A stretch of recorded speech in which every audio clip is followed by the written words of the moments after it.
Kisah paku dan kayu, sebuah refleksi rohani. Shalom, salam sejahtera untuk kita semua. Bersama saya, Poles Yanggu, dalam ruang motivasi hidup Kristen. Mari kita merenungkan sebuah kisah sederhana namun syarat makna.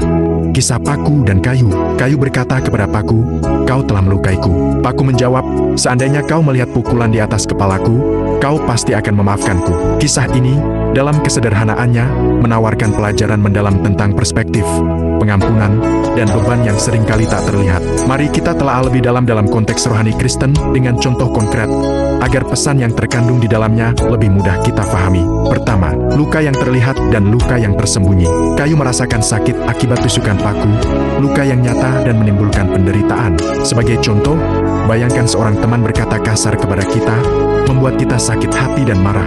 Reaksi awal kita mungkin hanya terpaku pada perkataan kasarnya, pada luka yang ditimbulkannya. Kita cenderung melihat luka yang tampak di permukaan. Namun, aku mengingatkan kita bahwa ada pukulan yang tak terlihat, beban yang dipikulnya untuk menjalankan tugasnya. Dalam kehidupan, orang yang menyakiti kita mungkin juga sedang bergumul dengan masalahnya sendiri, bebannya sendiri, atau bahkan ketidaktahuannya. Mungkin teman kita sedang menghadapi masalah keluarga atau tekanan pekerjaan yang membuatnya lebih sensitif dan mudah marah.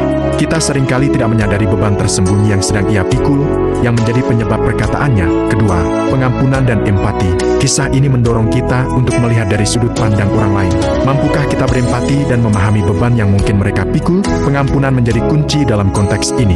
Mengampuni bukan berarti membenarkan perbuatan salah, tetapi melepaskan diri dari belenggu kebencian dan memberikan ruang bagi pemulihan. Oleh karena itu, daripada memendam amarah dan menjauhi teman kita, cobalah untuk memahami situasinya dan memaafkannya. Kita bisa berkata, "Aku tahu kamu sedang sulit dan aku memaafkanmu." Mari kita bicarakan ini baik-baik. Tindakan ini membuka jalan bagi pemulihan hubungan.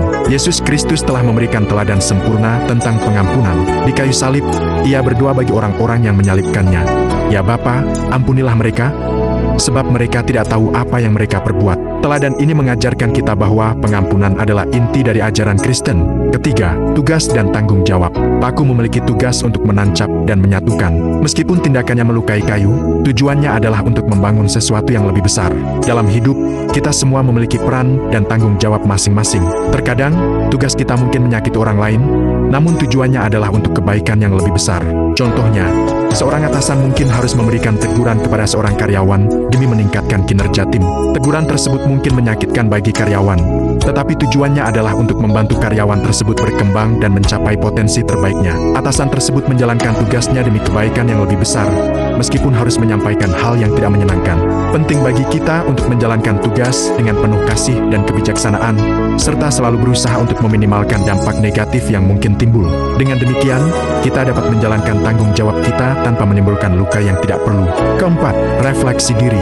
Kisah paku dan kayu juga mengajak kita untuk merefleksikan diri. Apakah kita lebih sering menjadi kayu yang merasa terluka, atau paku yang melukai tanpa menyadari dampaknya? Mungkin tanpa sadar kita menyakiti perasaan orang lain dengan komentar atau tindakan kita. Oleh karena itu, marilah kita belajar untuk lebih berhati-hati dalam bertutur kata dan bertindak, agar kita tidak menjadi paku yang melukai tanpa sengaja. Marilah kita senantiasa introspeksi diri, belajar untuk lebih peka terhadap perasaan orang lain, dan berusaha untuk menjadi berkat bagi sesama. Dengan refleksi diri yang jujur, kita dapat memperbaiki diri dan menjadi pribadi yang lebih baik. Penutup, semoga kisah paku dan kayu ini dapat menjadi renungan yang bermanfaat bagi kita semua. Marilah kita belajar untuk saling mengampuni, berempati, dan menjalankan tugas kita dengan penuh kasih. Kiranya damai sejahtera Kristus senantiasa menyertai kita. Amin.